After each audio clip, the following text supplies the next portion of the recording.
Today we're going to be looking at another Coliseum boss in Star Wars Galaxy of Heroes, and this video is going to focus on Jotaz, who's one of the bosses in the current era. The fight is really focused on buffs and kind of trying to get buffs for your team and getting those buffs removed by Jotaz. He's also going to have a boulder smash ability basically that's going to destroy your team. So you got to be on the lookout for that. We're going to look through his kit, we'll break that down, and then we'll do a couple of fights so you can see how everything works. I actually was able to clear through tier 7 earlier, but I forfeit the match so that I could show you on video. We're going to look into the features for Jotaz, and he's going to have 3 main abilities. He also has that passive ability that everyone gets, the Roar of the Crowd, and then we've got Rabid Rage, which is going to be Jotaz's character-specific passive ability. So let's go through and talk about each of these. So the Rabid Rage is going to be the passive ability, and whenever one of your team members loses a buff, he's going to gain 10% turn meter, so he's going to be taking turns super fast, and his kit kind of revolves around removing buffs from your team. So let's talk about that. Heaving Bulk is the first basic ability. He's going to deal physical damage to one target on your team, and the attack will do 250% more damage if the person on your team that he targets doesn't have any buffs.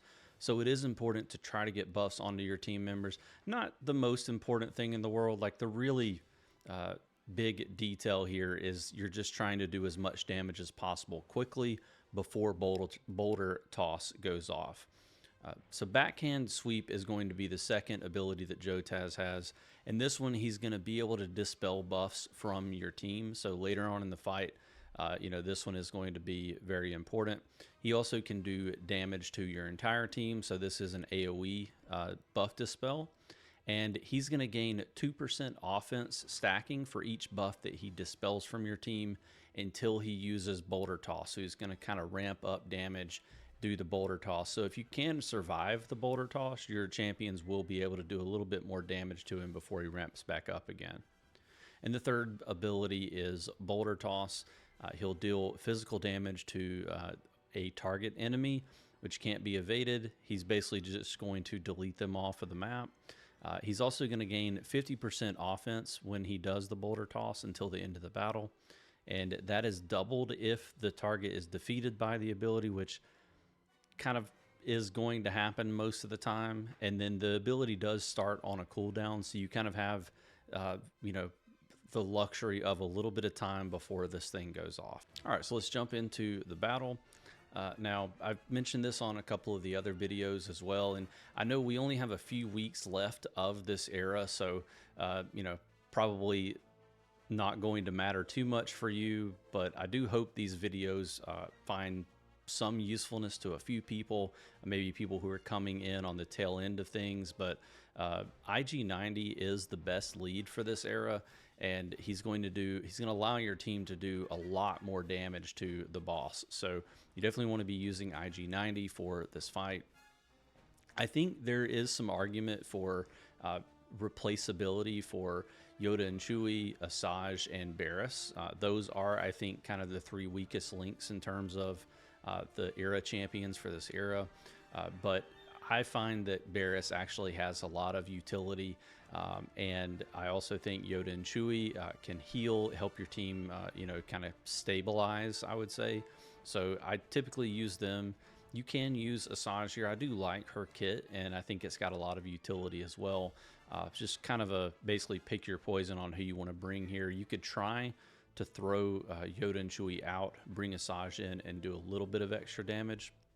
We can certainly try both ways, but let's go ahead and start the battle. And I should say Maul is going to do most of the heavy lifting here. You'll see how that works. There's also a little bit of a question as to whether you would want to just go ahead and call Mass Assist immediately, or if you want to hold off on that. There's kind of a strategy that's been going around, and I use it as well, where if you just basic with Stormtrooper Luke first, go ahead and get your fracture on, and then basic around. We're going to get back around to Barriss, and she's going to do her basic, That's going to apply Purge to the target.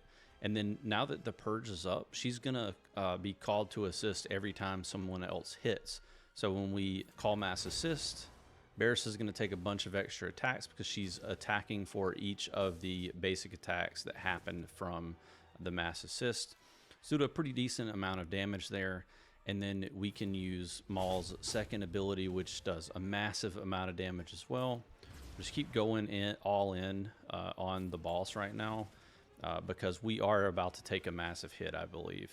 So we'll go ahead and use this, still some critical. And we do lose a few champions there. We can do a little bit of protection here, and we'll go ahead and full heal. We're going to get critical on our Maul, so his next attack should do a pretty large amount of damage, and he can just tank a ton of hits as well. So typically what happens for me is everyone else dies, and the Maul is sitting there just able to do a pretty decent amount of damage to everyone. Here we go. So it's just kind of a solo battle. I think if we hit this, we win. Maybe we'll have to do it one more time. Let's see. Survive that, and there we go. We made it to tier 8. Once you get to tier 8, it's really just kind of a battle to see. It's kind of like just a competition to see who can get the highest score. It's you stop getting all the resources. You're really just getting the era tokens or era currency.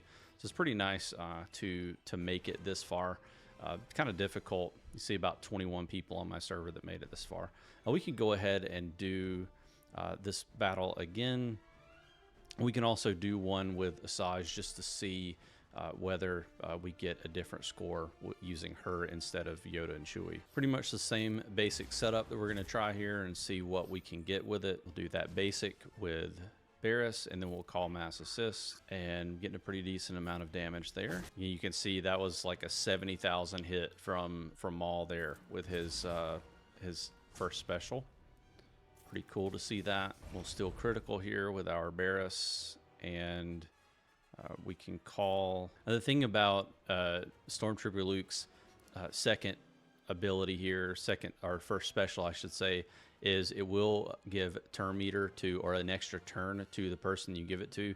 Typically, I think I gave it to Barris on that last one. Typically, you want to give it to Maul because that he will be able to do even more damage. So we're going to throw that over and heal up, and we should get our extra turn. We'll do our AoE, which will ramp us up for the next time. I guess not. He used his ability to remove buffs. Probably could have seen that coming. Either way, still should be able to do a decent amount of damage next time we take a turn with Maul. We'll heal up here. I guess that didn't make much of a difference either.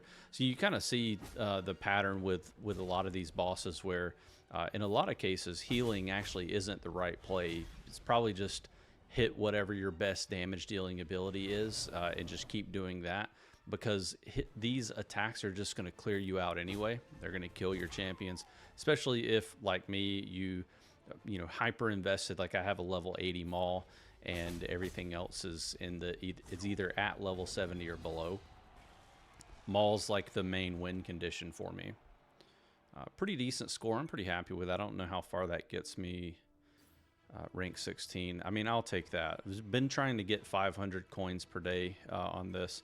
Let's go ahead and we'll take our Yoda and Chewie out, and we'll throw in Asajj and see how much of a difference that makes. Okay, so we'll do the same strategy, try to keep everything consistent here, and pretty much the same setup every time. We ended up losing our Asajj there, so that's actually kind of funny. Probably not going to be the best testing here. Let me know in the comments below if you have any arguments for using Asajj over Yoda and Chewie or Barris for this fight. Definitely curious to get some input from other folks. We'll still critical here, and he's probably going to use his... Okay, so right, so he didn't do that. We're going to give another turn to our Maul, and it should do a decent amount of damage.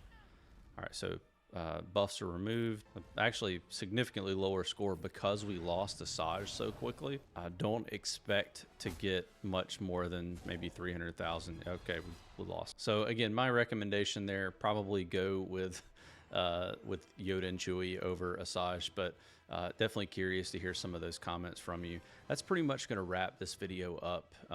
You know, again, if you like this video and you find these guides helpful, hit the like button and make sure you're subscribed to the channel. You'll get access to notifications for any time I have new Star Wars Galaxy of Heroes content, and I hope to see you in the next video.